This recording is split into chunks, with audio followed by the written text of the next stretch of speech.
Bugün burada gerçekleştirdiğimiz bu çalıştay yalnızca bir değerlendirme süreci değil, milli teknoloji hamlesinin sahadaki karşılığını güçlendiren stratejik bir adımdır.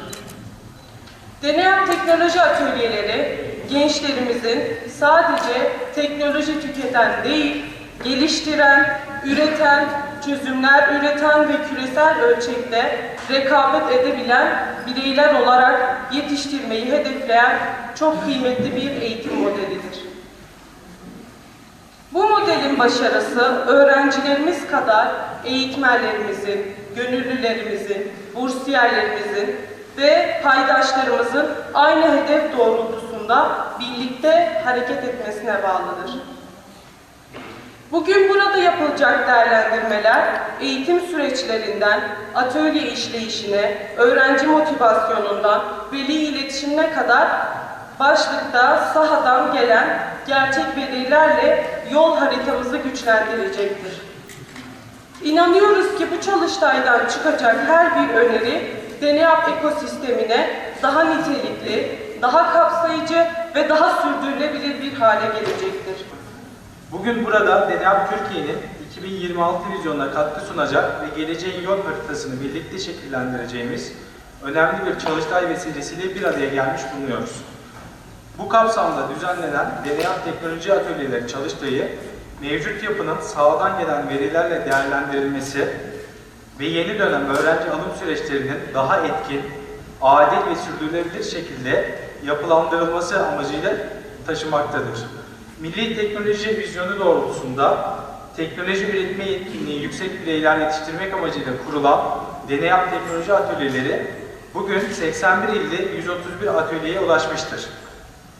Ortaokul ve lise düzeyindeki öğrencilerimiz sınavdan uygulama sınavına uzanan çok aşamalı ve nitelikli bir seçme sürecinden geçerek bu atölyelerde eğitim alma hakkı kazanmaktadır. 2018 yılından bu yana 11 farklı eğitim başlığını tamamlayan 9490 öğrencimiz mezuniyet hakkı elde etmiş, bugüne kadar toplam 42133 öğrencimize teknoloji eğitimi imkanı sunulmuştur. Yapay zekadan siber güvenliğe, havacılık ve uzay teknolojilerinden robotik ve kodlamaya kadar birçok stratejik alanda eğitimler verilmektedir. Bu çalıştayda ortaya konulacak her görüş ve alınacak her karar, geleceğimizin potansiyeline, ülkemizin teknoloji ekosistemine ve Türkiye yüzyılı hedeflerine önemli katkılar sağlayacaktır.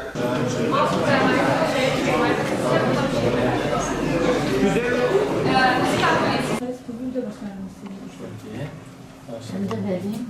Hasri Seylan. Ben de vereyim senin. Farklı bir dilde konuşabiliriz. Ben esasen Türkçeyi konuşacağım. Ortak olan noktada buluşuyoruz. Hem kavram yok. Hep bir tuşlu kavram var hayatımızda. Evet.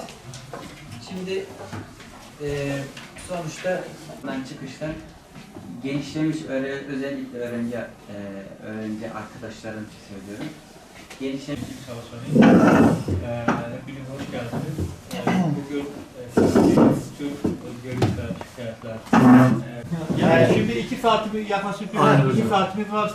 Düşündükçe yazar da olabilir. Öğrencilerimiz, Deneyap ailesinin tüm üyeleri. Hüseyin Hocam hem Deneyap öğrencimizin velisi hem çok kıymetli bir akademisyen aktarılacak. O yüzden sizden aktif olmanızı bekliyoruz. Rahatlıkla konuşabilirsiniz. Çalıştay çok kıymetli geçecek. Yani buna inanıyoruz canlı gönülden. Ve sürece katkı sağlamanızı istiyoruz. Bize ilettiğiniz özelden problemler, sorunlar, şikayetleriniz, çözüm önerileriniz, her şeyi bu rahatlıkla akademiklerde aynı şekilde zamanınızdan, enerjinizden verip geldiniz. Teşekkür ederiz. Burada liderlerimiz de bulunacak. Şu an burada olmadığımız zaman tartışarak lütfen çekinmeden aktif bir şekilde cevap verelim. Özellikle şuna da dikkat ettik. Aynı işte anne, baba ya da çocuk aynı yere